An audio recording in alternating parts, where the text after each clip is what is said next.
चल रही है। लेकिन अरुण जी के पास जाने से पहले मैं शोएब जी के पास जाना चाहती हूँ।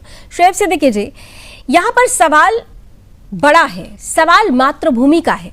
सवाल यही है कि एक गीत जिसमें राष्ट्र सर्वोपरि की भावना छिपी हो, उस भावना को सर्वोच्चता क्यों नहीं दी जा रही है? क्यों इसे मजहबी चश्मे से देखने की कोशिश की जा रही है? देखिए माधवी जी, जो उनका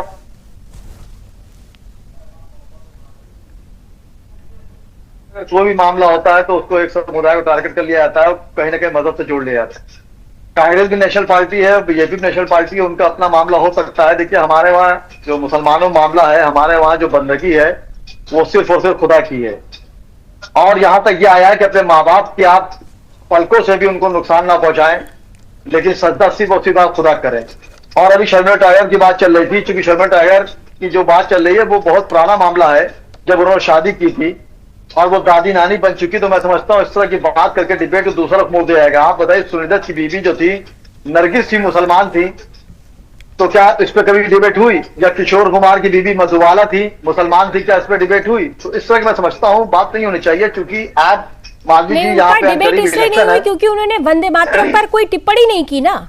यहाँ तो बेगम आयशा टिप्पणी कर रही हैं और आपने कहा कि आप एक अल्लाह को मानते हैं, आप उन्हीं का खाली बोसा कर सकते हैं, लेकिन यहाँ पर राष्ट्र सर्वोपरि की भावना, राष्ट्र कुछ मायने रखता है या नहीं रखता? देखिए माधवी जी, देखिए माधवी जी, मैं ये माफ कीजिएगा। देखिए होता क्या है कि देखिए पहले जो होता है मुल्क, मैंने हमेशा कहा कि मुल्क की वफादारी आधा ईमान होता है। हमारे नबी ने भी फरमाया है कि मुल्क की वफादारी आधा ईमान है, जिस मुल्क में रहो वफादारी करो। लेकिन इंटेंशन क्या है कि इसको बनाने के बाद, राष्ट्रीयकृत करने के बाद आप सिर्फ मुसलमानों टारगेट ले रहे हैं, जबकि कोई बड़ा नेता मुसलमान को टारगेट कौन कर रहा है? मुसलमान तो खुद सामने आके कह रहा है कि हम नहीं गा सकते। आप तो खुद टारगेट बन रहे हैं। वो मुसलमान जो वंदे मातरम कहते हैं, वो जो इस देश में ही बहुत सारे राष्ट्रवादी मुसलमान हैं जिनको वंदे मातरम से कोई ऐतराज नहीं है, वो तो ये टिप्पणी करते हैं कि ये ईमान नहीं, ये बेईमान ही कह सकता है जो वंदे मातरम, जिसको वंदे मातरम से आपत्ति हो, वो ईमान वाला नहीं, बेईमान वाला व्यक्ति है। वो तो ऐसा भी कहते हैं। देखिए अभी 15 अगस्त गुजरा है, कई जगह ये मदरसों में ये गीत गाए गए हैं, ऐसी बात नहीं है। लेकिन इंटेंशन देखने वाली बात होती है कि क्या कहना चाह रहे हैं। अगर ये कानून बन जाएगा तो कानून को मैं फॉलो करूंगा। देखिए मैं वही कह रहा हूँ, देखिए कानून बन जाएगा, मेरी मजबूरी कहूंगा, लेकिन मैं अल्लाह की बारगाह में गुनहगार नहीं होगा, क्योंकि हमारे वहाँ बंदगी जो है और जो सजदा है वो सिर्फ और सिर्फ। अच्छा, तो मतलब आप ये मानते हैं ना, यानी आपको संविधान से कोई लेना देना नहीं, आपको लोकतंत्र से कोई लेना देना नहीं, आपको राष्ट्रभक्ति से कोई लेना देना नहीं, आपको राष्ट्रवाद से कोई लेना देना नहीं, आपके लिए आपका मजहब सर्वोच्च है। चलिए कम से कम नहीं तो ये आपकी बात से तो यही लग रहा है ना, आपकी बात से तो यही लग रहा है। संविधान को जो नहीं मानता पूछिए आप। अब उस दिन सोनिया गांधी जी ने क्या कहा क्या नहीं कहा, उस पर लोगों ने बड़ी बात बना दी कि उन्होंने ये कहा पहले अभी आप इटालियन सोनिया गांधी को छोड़ दीजिए, उनके लिए बैठे हुए अरुण यादव, उनके लिए बैठे हुए अरुण यादव जी जवाब देंगे। लेकिन आप पहले बेगम आयशा जो कह रही हैं उस पर आ जाइए, जिनके साथ आप जिनके सुर में सुर आप मिला रहे हैं। जब आप मजहब की बात कर रहे हैं, मैं आपसे ये पूछती हूँ एक सीधा सवाल, राष्ट्र बड़ा या मजहब बड़ा?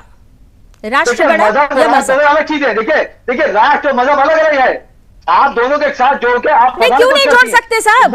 राष्ट्र बड़ा या मजहब बड़ा, ये तो आपको बताना पड़ेगा। देखिए जब मुल्क आजाद हुआ था, हमको संविधान ने राइट दिया था हर मजहब के लोगों को कि अपने साथ आप जी सकते। तो यहाँ पे आपको जीने के लिए संविधान आपको ये अधिकार दे रहा है, लेकिन आप उसी संविधान की धज्जियां उड़ा रहे हैं। आप उसी संविधान की धज्जियां उड़ा रहे हैं। पार्टी जो संविधान मैं संविधान को मानता हूँ, जो भी मानते हैं आप भी जानती है, और जो भी मुसलमान के लिए बोलने की कोशिश करता है संविधान को मानते हैं, ठीक है। चलिए संविधान को मानते हैं, संविधान को मानते हैं, ये बोला ना आपने, तो अभी तो कानून बना है ना, अभी कानून बना, अभी प्रोटोकॉल हो गया, तो आप कहाँ मान रहे हैं संविधान को? अभी भी आप मजहब के नाम पर ही आगे चल रहे हैं। देखिए मजहब को मैं कुछ छोड़ दूंगा, मैं तो आपके मजहब को नहीं कहता हूँ कि आप कहिए।